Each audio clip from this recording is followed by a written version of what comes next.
பைபிள்லேருந்து ஒரு 6 வசனம் முதலாவது வாசிக்கிறேன்.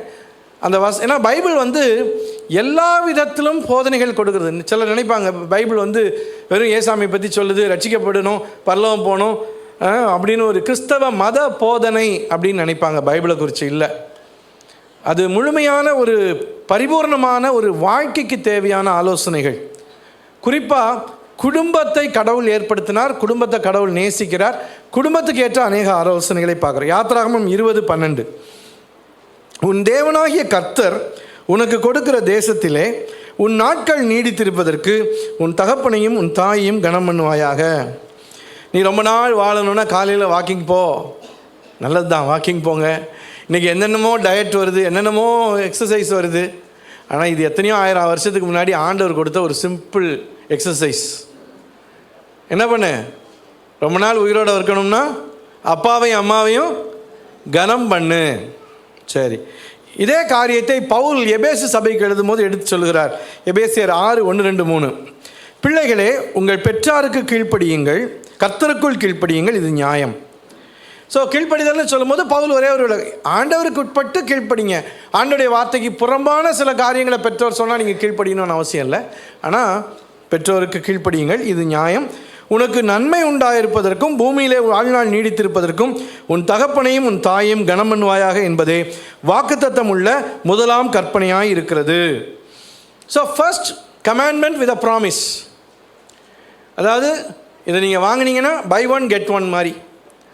இந்த கற்பனைக்கு கீழ்ப்படிஞ்சிங்கன்னா உங்களுக்கு நீண்ட ஆயுசுன்னு ஆண்டவர் ப்ராமிஸ் பண்ணியிருக்கார். நீதிமொழிகள் 20:20, தன் தகப்பனையும் தன் தாயையும் தூஷிக்கிறவனுடைய தீபம் காரிருளில் அணைந்து போகும். அன்பார்களே, இது ஏதோ சம் மோட்டிவேஷன் ஸ்பீச் கிடையாது, பைபிள் வேர்ட்ஸ் நான் சொல்லிக் கொடுக்கிறது. தன் தகப்பனையும் தன் தாயையும் தூஷிக்கிறவனுடைய தீபம் காரிருளில் அணைந்து போகும். விளக்கு எப்போ தேவை நமக்கு? வெளிச்சம் எப்போ தேவை? இருட்டில் நடந்து போகும்போது தான் தேவை.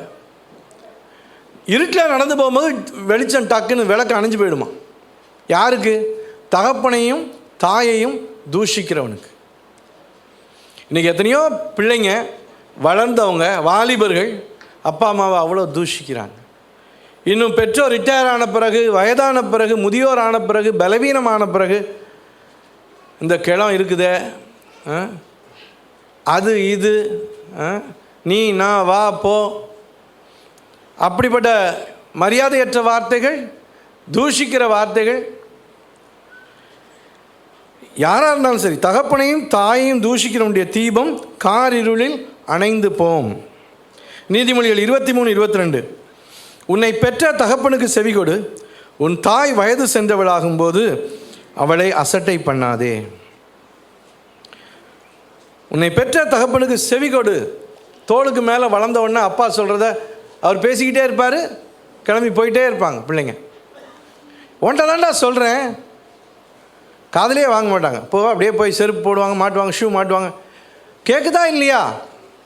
பதிலே சொல்ல மாட்டேன். நீ என்ன கேட்டு நான் என்ன பதில் சொல்கிறது? அதே மாதிரி அம்மா வயசான பிறகு அசட்டை பண்ணுறது, டிஸ்பைஸ் பண்ணுறது.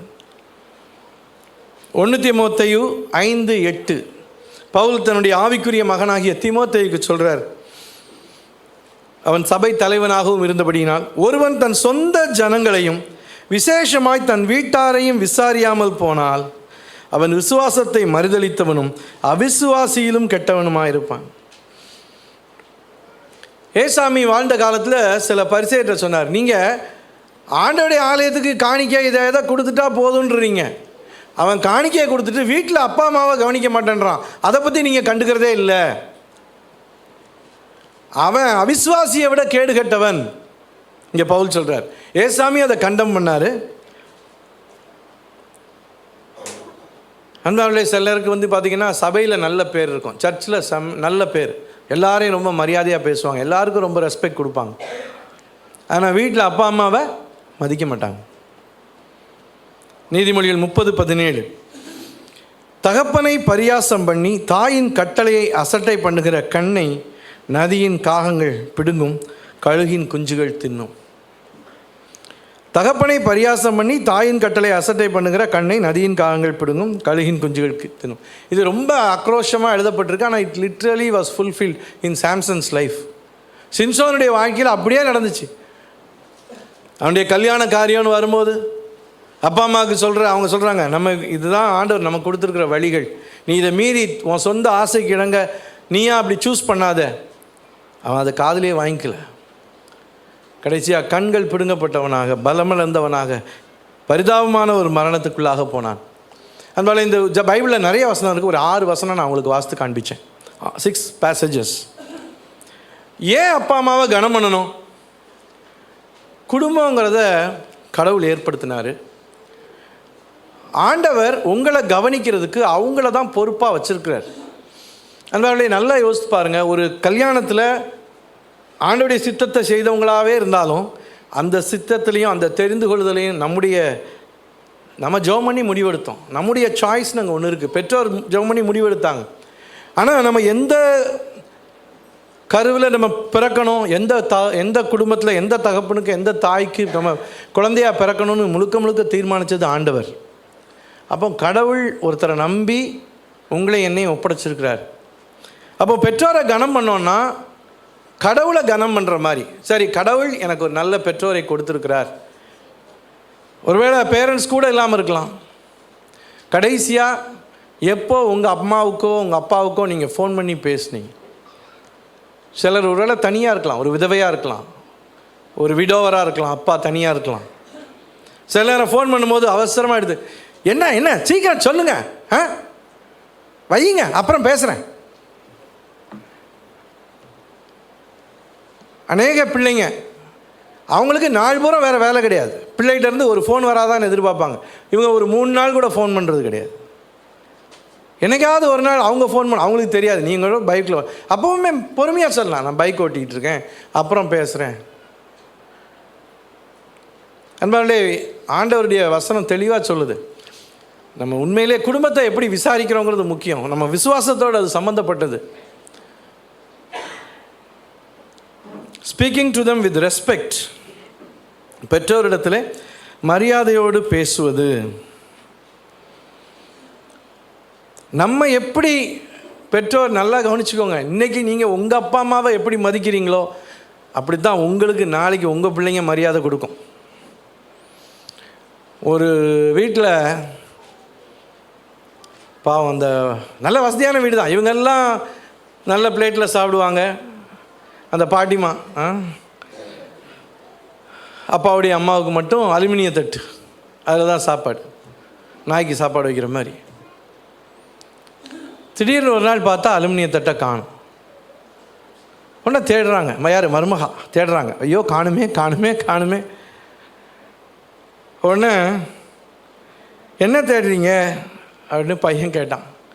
இதாண்டா பாட்டிக்கு சாப்பிட்ற தட்டை காணும், நான் தான் எடுத்து வச்சேன் அப்படின்னு. எதுக்குடா? நீங்கள் வயசான பிறகு உங்களுக்கு சாப்பாடு கொடுக்குறதுக்கு. அவன் பார்க்குறான், நம்ம பாட்டிக்கு இந்த தட்டில் தான் கொடுக்குறாங்க, அப்போ நம்ம அம்மா பாட்டி ஆனால் இந்த தட்டில் தான் நம்ம என்ன செய்யணும், சாப்பாடு கொடுக்கணும். அதுக்கு அடுத்தபடியாக listening to their stories and telling our stories to them. அன்பார்களே, நான் அடிக்கடி தம்பதிகளுக்கு இடையில் சொல்கிற காரியம், இன்றைக்கி உண்மையிலே இந்த ஒரு காரியத்தை குடும்பத்தில் ஏற்றுக்கிட்டாங்கன்னா பிரச்சனை பாதி தீர்ந்துருங்க. குவாலிட்டி டைம், போதுமான அளவு நேரம் கொடுப்பது. லிஸ்னிங் இயர்ஸ், காது கொடுத்து கேட்குறது. ஹார்ட்டுக்குள்ளே HT, இந்த 2 வார்த்தை HEART, ஹார்ட், அந்த H எடுத்துருங்க, T எடுத்துருங்க, உள்ள EARன்னு இருக்குது. ஹார்ட்டுக்குள்ளே மையத்தில் இருக்கிறது என்னது? இயர். காது இருக்குது. யாருக்கு நம்ம காதை கொடுக்குறோமோ அவங்களுக்கு தான் நம்ம ஹார்ட்டை கொடுத்துருக்கோன்னு அர்த்தம். ஸோ காது கொடுத்து கேட்குறது. சொன்னதையே சொல்லுவாங்க. அதான் 100 தடவை சொல்லிட்டியே, சரி 101வது தடவை கேட்டுக்கோங்க. பொறுமை அவசியம். அன்பு, லவ் இஸ் பேஷண்ட். அன்பு பொறுமையாக இருக்கும். அவங்க சொல்கிற கதை அவங்க யார்கிட்ட சொல்லுவாங்க? அதனால இன்றைக்கி நிறைய வயசானவங்க ஏன் மனநிலை பாதிக்கப்படுது தெரியுமா? அவங்களுக்கு அவுட்லெட்டே இல்லை, பேச்சு துணைக்கே ஆள் கிடையாது. ஸோ நிறைய நேரம் அவங்க சொல்கிறத கேட்குறதுக்கு யாருமே கிடையாது. ஈவன் பேர பிள்ளைங்களுக்கு பழக்குவிக்கணும். என்ன அங்கே போய் தாத்தா கிட்ட என்னத்தான் பேசிக்கிட்டு இருக்க, போதும் போதும் வா உள்ளேருந்து. ஏன்னா தாத்தாட்ட பேசுகிற நேரத்தில் தான் எல்லாம் இவர் படித்து ஃபஸ்ட்டு அங்கே வாங்க போகிறாரு, அதை பேசாத வான்னு கூப்பிட்டுருது. அதே மாதிரி நம்ம சம்பவங்களை சொல்லணும். இன்றைக்கி எங்கே போனோம், எங்கே வந்தோம். அவங்க சில நேரம் கேட்பாங்க, எங்கேப்பா போனேன், வாயை மூடுமா, டைமே இல்லை, நம்ம உடனே வெளியே போனோம்.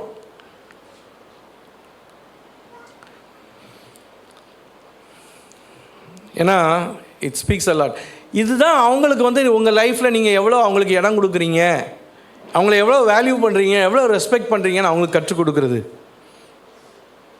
இன்னொரு முக்கியமான காரியம், லவ்விங் அவர் சிப்ளிங்ஸ். நம்ம பெற்றோரை கனம் பண்ணுனா ஆண்டவர் நமக்கு கொடுத்த நம்ம கூட பிறந்தவங்கள நம்ம நேசிக்கணும். இது அநேக பெற்றோருக்கு இன்றைக்கி வேதனை என்னென்னா, பிள்ளைங்க ஒருத்தருக்கு எல்லாரும் அம்மா அப்பான்னு உருகுவாங்க, ஆனால் ஒருத்தருக்கு ஒருத்தர் அடிச்சுக்குவாங்க. அது வந்து கனம் பண்ணுற விதமே கிடையாது. ஒரு 2-3 மாதங்களுக்கு முன்பாக ஒரு பெற்றோர் ரொம்ப கண்ணீரோடு என்னோட பேசிகிட்டு இருந்தாங்க. 2 பிள்ளைங்க, எவ்வளோ தியாகத்தோடு எவ்வளோ கஷ்டப்பட்டு வளர்த்து ஆளாக்கப்பட்டவங்க. நைட்டு அப்பா படுத்திருப்பாங்க, இந்த பக்கம் ஒரு குழந்தை, இந்த பக்கம் ஒரு குழந்தை. அப்பா கொஞ்சம் இங்கே திரும்பினா உடனே இந்த குழந்தை இங்கே மூஞ்சி எப்படி திருப்பிடுவாங்க, இந்த பக்கம் இப்படி திரும்பினா குழந்தை இந்த பக்கம். ஸோ இப்படியே ஸ்ட்ரெயிட்டாக வச்சு கதை சொல்லணும், ஒரு பக்கமும் திரும்பிடக்கூடாது. இப்படி 2 பிள்ளைகளையும் கையில் 2 பிள்ளைகளும் மேலே கை போட்டு இவ்வளோ ஐக்கியமாக வளர்த்த பிள்ளைங்க வளர்ந்த பிறகு 2ம் ஒன்றுக்கு ஒன்று சண்டை போட்டுக்கிட்டு கண்ணீரோடு எவ்வளோ வேதனை. 2 பேரும் நல்லா இருக்காங்க, வசதியாக இருக்கிறாங்க, பெற்றோரை நல்லா பார்த்துக்கிறாங்க. 2 பேரும் தனிப்பட்ட விதத்தில் பெற்றோரை நல்லா பார்த்துக்கிறாங்க. ஆனால் 2 பேரும் ஒருத்தருக்கு ஒருத்தர் சந்தோஷமாக இல்லை, பெற்றோர் சந்தோஷமாகவே இல்லை. உன் தகப்பனையும் உன் தாயையும் கனம் பண்ணுவாயாகன்னா அந்த தாய் தகப்பன் வயிற்றில் பிறந்த அத்தனை பேரையும் நீ கனம் பண்ணணும், அத்தனை பேரையும் நேசிக்கணும். Serving them with love and patience. ஏதோ கடமையை செய்கிறோன்ல, இப்படி சாப்பிடு குடு குடி, அன்போடு அதை செய்கிறது, பொறுமையோடு அதை செய்கிறது. குறிப்பாக வயோதிப நாட்களில் இப்போ நம்முடைய சபை விசுவாசிகளும் அநேகர் குடும்பத்தினர் அன்போடு கவனிக்கிறது மாத்திரமல்ல, விசுவாசிகள் ஒருத்தருக்கு ஒருத்தர். இப்போ எங்கள் அம்மாலாம் 85 இயர்ஸ் படுத்த, அதாவது நிறைய காரியங்கள் பெட் ரிடனாக தான் இருக்காங்க, டயப்பர்ஸ் யூஸ் பண்ணுற அப்படிப்பட்ட ஸ்டேஜ் தான். ஆனாலும் எவ்வளோ அவங்கள விசாரிக்கிற எத்தனையோ பேர், குடும்பத்தினரும் சரி மற்றவங்களும் சரி. ஏன்னா இயல்பாகவே அவங்களுக்குள்ள பலவிதமான சோர்வுகள் இருக்கும்.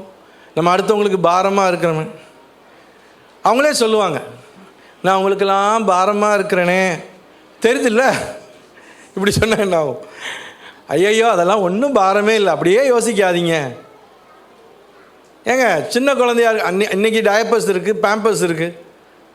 நம்மலாம் குழந்தைங்களாக இருக்கும்போது என்ன இருந்துச்சு? துண்டு தான், லுங்கி, வேட்டி, சேலை, காட்டன் சேலை, இதை கிழிச்சு தான் வீட்டில் டெக்கரேஷன். இந்த வீட்டில் குழந்தை இருக்குதுன்னு தெரிஞ்சாலே கொடியில் தொங்கும் நிறைய டெக்கரேஷன். அப்படி தான் நம்மளை வளர்த்தாங்க. இன்றைக்கி அதே இது வயசானவுடனே ஐயோயோ, உண்மையிலே அவங்க இருக்கிற இடம் நீட்டாக இருக்கணும். அன்பான இது எத்தனை பேர் வெளியே ஃபாலோ பண்ணுறாங்களோ பிள்ளை. ஒரு திருச்சபையாக நான் இயேசுவின் பிள்ளை என்று சொல்லுகிற ஒவ்வொருத்தரும் இதை பின்பற்றணும். ஞாயிற்றுக்கிழமை பைபிள் எடுத்துகிட்டு வந்தால் போதாது, ஞாயிற்றுக்கிழமை உற்சாகமாக பாடினா போதாது, ஆண்டவர் நமக்கு கொடுத்துருக்கிற பெற்றோர் கண் கலங்காமல் இருக்கணும். மேக்கிங் அதர்ஸ் ரியலைஸ் தேர் இம்பார்ட்டன்ஸ். பையன் மகனா மகளா உங்களுக்கு உங்கள் அப்பா அம்மாவுடைய முக்கியத்துவம் தெரியும். ஆனால் அதை உங்கள் பார்ட்னருக்கு, உங்கள் பிள்ளைகளுக்கு, உங்கள் நண்பர்களுக்கு புரிய வைக்கிறது தான் உண்மையான அன்பு. உங்களுக்கு தெரியும், உங்களுக்கு உங்கள் அப்பா அம்மா மேலே எவ்வளோ அன்பு இருக்குங்கிறது உங்கள் அப்பா அம்மாவுக்கும் தெரியும். அது போதாது, உங்கள் வீட்டில் வந்திருக்கிறவங்க, உங்களுடைய கணவன், உங்களுடைய மனைவி, உங்களுடைய பிள்ளைங்க, உங்களுடைய நண்பர்கள், அவங்களுக்கு நீங்கள் அவங்கள எந்த அளவு நேசிக்கிறீங்க. அன்பார்களே, ஒன்று தெரிஞ்சுக்கோங்க, நோபடி இஸ் பர்ஃபெக்ட். நம்முடைய பிதா தவிர யாரும் பூரணர் அல்ல. ஆண்டவராக இயேசு கிறிஸ்து தவிர யாரும் பூரணர் அல்ல. இன்றைக்கி டேவிட் அண்ணன் எஸ்தரக்காவை பற்றி பேசினாங்க. ஏன் இத்தனை வருஷத்தில் அவங்ககிட்ட எந்த குறையும் இல்லையா? பிள்ளைங்க நிச்சயமாக லிஸ்ட்டு சொல்ல முடியும். யாருமே பர்ஃபெக்ட் கிடையாது. ஆனால் love covers a multitude of sin. அன்பு திரளான பாவத்தை மூடும். அன்பு தாழ்ச்சி தான் மேக்னிஃபயரில் வச்சு பார்த்து பார்த்து ப்ளோ பண்ணும். அன்பு திரளான பாவத்தை மூடும். ஒரு கிறிஸ்தவன், ஒரு கிறிஸ்தவள் அடிப்படையாகவே நன்றி உள்ளவங்க. நம்ம ஏன் ஆண்டவரை பின்பற்றோம்? எனக்காக அவர் மரிச்சார், எனக்காக அவர் உயிரையே கொடுத்தாரு. வாழ்க்கையில் எனக்கு எத்தனை கஷ்டம் வந்தாலும் சரி, எவ்வளோ பாடுகள் வந்தாலும் சரி, எனக்காக மரித்தவருக்காக நான் வாழ்கிறேன். நன்றி உள்ளவன் தான் ஒரு கிறிஸ்தவன். அதே போல் என் வாழ்க்கையை எனக்கு இந்த அளவுக்கு ஆளாக்கி கொடுத்த எங்கள் அப்பா, எங்கள் அம்மா, அவங்க எனக்கு முக்கியம். இந்த சம்பவம், இந்த ஒரு கதை ஒருவேளை ஒரு சிலருக்கு தெரிந்திருக்கலாம். ஆனாலும் அந்த ஒரு கதையை சொல்லி நான் முடிக்க விரும்புகிறேன். ஒரு கார் வேகமாக போயிட்டுருக்கு. அந்த காருக்குள்ளே வயதான அப்பா, பையன். கார் கரெக்டாக போய் ஒரு முதியோர் இல்லம், அதில் போய் நிற்கிது கார். இறங்கி அப்பாவை மெதுவாக கூட்டிகிட்டு அந்த ரிசப்ஷன் ஆஃபீஸ்க்கு போகிறார். அந்த அலுவலகத்துக்கு, முதியோர் இல்லத்தினுடைய அலுவலகத்துக்கு பையன் போகிறாரு, அப்பா போகிறார். 2 பேர் உட்காடுறாங்க. உடனே ப்ரொசீஜர் என்ன, இந்த மாதிரி அப்பாவை வந்து இந்த இல்லத்தில் சேர்க்கணும். அப்போ கேட்குறாங்க, எப்படி இருக்கும் இங்கே? ரொம்ப நல்லாயிருக்கும் சார், வீடு மாதிரி நாங்கள் பார்த்துக்குவோம். உங்கள் அப்பாவை வந்து நாங்கள் உங்கள் வீட்டில் இருக்க மாதிரி தான் அவர் ஃபீல் பண்ணுவார், ஒன்றுமே இருக்காது, ரொம்ப நல்லாயிருக்கும், கவலைப்படாதீங்க. அப்புறம் ஒவ்வொரு வசதியாக எவ்வளோ சார்ஜஸ் எல்லாமே கேட்குறாங்க. உடனே வீட்டில் உடனே டிவி வேணுமா? ரூம் தனி ரூம், ஓகே. ஷேரிங் ரூமா, தனி ரூமா? ஓகே, தனி ரூம் வேணும். அப்புறம் டிவி வேணுமா? அப்படியே யோசிக்கிறார் பையன். உடனே அப்பா, இல்லை எனக்கு வேண்டாம், நான் டிவி பார்க்குறதே விரும்ப மாட்டேன், பிள்ளைங்க டிவி பார்த்தாலும் ஏன்டா பார்க்குறீங்க, டைமை வேஸ்ட் பண்ணுறீங்கன்னு சொல்லுவேன். டிவிலாம் எதுக்கு? இல்லைப்பா, நீ தனியாக தானே இருக்க போகிற, அதனால் உனக்கு டிவி இருந்தால் நல்லது, நியூஸ் எல்லாம் பார்த்துக்கலாம், உனக்கும் தெரியும். சரி, டிவி இருக்கட்டும் மேடம். அப்புறம் ஏசி, நான் ஏசி, நான் அது கேட்குறாரு. ரெண்டுக்கும் எவ்வளோ டிஃப்ரென்ஸ்? ஏசி வந்து 10,000, நான் ஏசி 10,000, ஏசி 15,000. ஓ, ரெண்டுக்கும் 5,000 தான் டிஃப்ரென்ஸ்னால் ஏசியே இருக்கட்டும். அவர் சூஸ் பண்ணுறதுலேயும் ஒரு இது இருக்குது.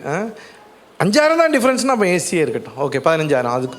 அப்புறம் மற்ற ஃபெசிலிட்டிஸ் ஒன்றுன்னா இது அது இது அது. ஸோ எல்லாமே பெஸ்ட்டாக சூஸ் பண்ணிவிட்டு அப்போ அவங்க சொல்கிறாங்க, ஓகே சார், அப்போ டேரிஃப் வந்து மந்த்லி 25,000 உங்களுக்கு வருது. ஸோ நீங்கள் எப்படி கேஷாக பே பண்ணுறீங்களா, இது செக் பே பண்ணுறீங்களா? ப்ளஸ் அட்வான்ஸும் கேட்பாங்க இல்லையா, 1 month அட்வான்ஸ் மாதிரி. சரின்னு சொல்லி நான் செக்காகவே கொடுத்துட்றேன் அப்படின்னு சந்தோஷமாக செக்கு எழுதி கொடுத்தார்.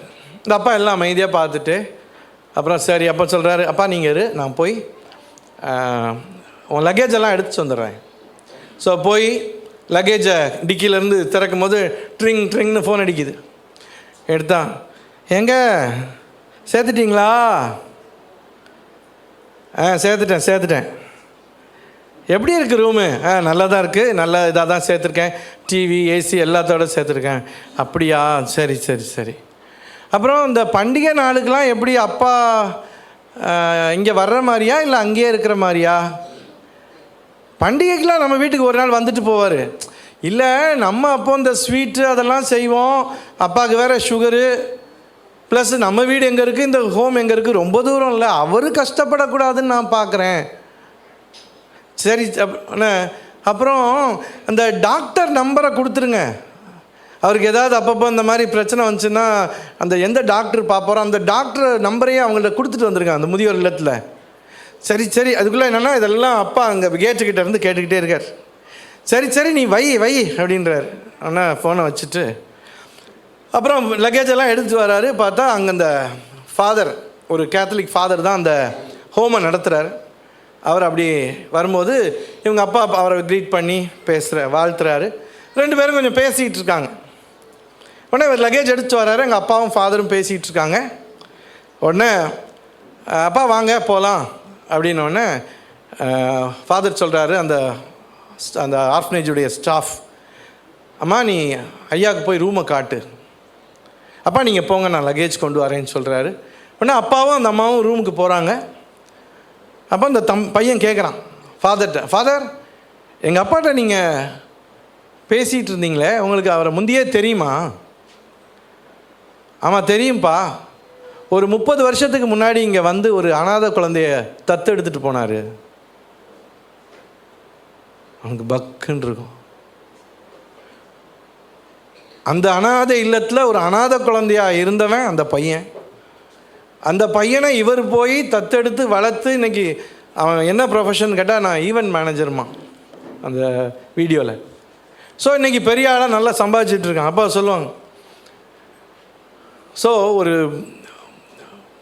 அனாதை இல்லத்துலேருந்து ஒரு பையன் எடுத்துகிட்டு போய் வளர்த்து ஆளாக்கி இன்றைக்கி அந்த அம்மா இல்லை, மறைஞ்சிட்டாங்க.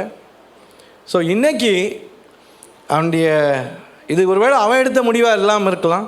அவனுடைய மனைவி ஒரு வேளை சொல்லியிருப்பான், பேசாமல் ஒரு 25,000 மாதம் கொடுத்து அங்கேயே இருந்துட்டு போகுது. அன்பானவர்களே, நம்முடைய பெற்றோர் நமக்காக செய்த தியாகத்தை நாம் தான் அறிவோம். அதை அடுத்தவங்களுக்கு இம்பார்ட் பண்ண வேண்டியது நம்முடைய கடமை. சொல்ல வேண்டிய நேரத்தில் சொல்லணும், அதை காண்பிக்க வேண்டிய நேரத்தில் அதை காண்பிக்கணும். அதுதான் முழுமையான வேதம் எதிர்பார்க்கிற விசுவாசம். ஒரு பெரிய ஊழியம். ஆண்டவர் நம்மளை உருவாக்க பயன்படுத்தின அந்த தாய் தகப்பனை நம்ம நல்லா வச்சுக்கணும், கண்கலங்காமல் வச்சுக்கணும், சந்தோஷமாக வச்சு சந்தோஷமாக ஆண்டவருடைய சமூகத்துக்கு வழி அனுப்பி வைக்கணும். ஆண்டவரை அறியாதவர்களாக இருந்தால் கண்ணீரோடும் வேதனையோடும் அவங்களுக்காக ஜெபிச்சு அன்போடு அவங்கள ஆதாயப்படுத்தி ஆண்டவருடைய ராஜ்யத்துக்கு அவங்கள ஆயத்தப்படுத்தணும். அதுதான் மிகச்சிறந்த அன்பு. தேவன் தாமே அப்படிப்பட்ட கிருபையை தருவாராக. ஒருவேளை நீங்கள் வீட்டுக்கு போய் இன்றைக்கே கூட ஒரு ஃபோன் பண்ணலாம், இல்லை இன்றைக்கி லேட் ஆச்சுன்னா நாளைக்கு.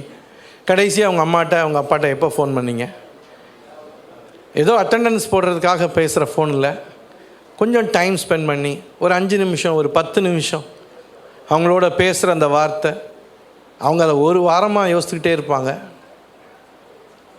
கடைசியாக எப்போ போய் பார்த்தீங்க? நமக்காக அவங்க எப்படி ஓடி வந்தாங்க நம்ம சின்ன பிள்ளைகளாக இருக்கும்போது. நம்மளை சுற்றி தான் அவங்க வாழ்க்கையே இருந்துச்சு. இன்றைக்கி அவங்கள சுற்றி நம்ம வாழ்க்கை இருக்கணும்னு அவங்க எதிர்பார்க்கலை. ஆனால் நம்ம வாழ்க்கை சுற்றில நம்ம அவங்கள மறந்துடக்கூடாதுன்னு தான் ஆண்டவர் சொல்கிறாரு. அவங்கள அசட்டை பண்ணக்கூடாதுன்னு தான் ஆண்டவர் சொல்கிறாரு. உண்மையிலே தாய் தகப்பனை கவனிக்கிற ஒரு பொறுப்பு உங்களுக்கு கிடைச்சதுன்னா அது ஆண்டவர் உங்களை ஆசீர்வதிக்கிறதுக்கு கொடுத்துருக்கிற ஒரு வழி. ஆண்டவர் உங்களை ஆசீர்வதித்து உயர்த்த விரும்புகிறாரு. அதனால் உங்கள் அப்பா அம்மாவை அல்லது உங்கள் அப்பாவை அம்மாவை உங்கள்கிட்ட ஆண்டவர் வச்சுருக்கிறார். உங்களை ஆண்டவர் உயர்த்த விரும்புகிறார். அதனால் இந்த ஊழியத்தை கொடுத்துருக்கிறார். அப்பா அம்மாவை நேசித்தா மட்டும் போதாது, அந்த ஒரே தாய் தகப்பனுக்கு பிறந்த நம்முடைய சகோதர சகோதரிகள் எல்லாரையும் நம்ம அன்பு செலுத்தணும். அப்போ தான் அப்பா அம்மாவை நம்ம சந்தோஷப்படுத்த முடியும். சின்னதில் பிள்ளைங்க சண்டை போட்டிருக்கோம், எத்தனையோ காரியம் செஞ்சுருக்கோம், அப்பா அம்மா வந்து சேர்த்து விடுவாங்க. ஒரு நாளும் பிரிந்திருக்கிற பிள்ளைகளை பார்த்து பெற்றோர் சந்தோஷப்பட மாட்டாங்க. அவங்க நிறை மயிரில் அவங்க வேதனையோடு கல்லறைக்கு போகணுமா? என் பிள்ளைங்க பிரிஞ்சிருக்குது, என் பிள்ளைங்க சண்டை போட்டுக்கிட்டு இருக்காங்கன்னு சொல்லி வேதனையோட பெற்றோர் கல்லறைக்கு போகணுமா? அதை விட நம்முடைய ஈகோ பெருசா? அன்புள்ள ஆண்டவரே, நீர் எங்களுக்கு கற்றுக் கொடுத்த வேத வசனங்களுக்காக நன்றி. இன்றைக்கு எத்தனை பெற்றோர் கண்ணீரில் இருக்கிறாங்க, எத்தனை பெற்றோர் ஆதரவற்றவர்களாக இருக்கிறாங்க, எத்தனை பெற்றோர் இருதயத்தில் வேதனையில் வெந்து கொண்டு இருக்கிறார்கள் சுவாமி. எத்தனையோ பிள்ளைகளுக்கு அன்பு இருக்குது, ஆனாலும் அந்த அன்பை எப்படி தெரியப்படுத்தணும்னு தெரியல. எங்கே கனம் பண்ணணும், எப்படி கனம் பண்ணணும்னு சில நடைமுறைகள் தெரியலை சுவாமி. ஆண்டவரே, நீர்தாமே நாங்கள் கற்றுக்கொண்ட வேத வசனங்களை எங்களுக்கு ஆசீர்வதியும். இயேசுவின் மூலம் ஜெபிக்கிறோம் பிதாவே, ஆமென்.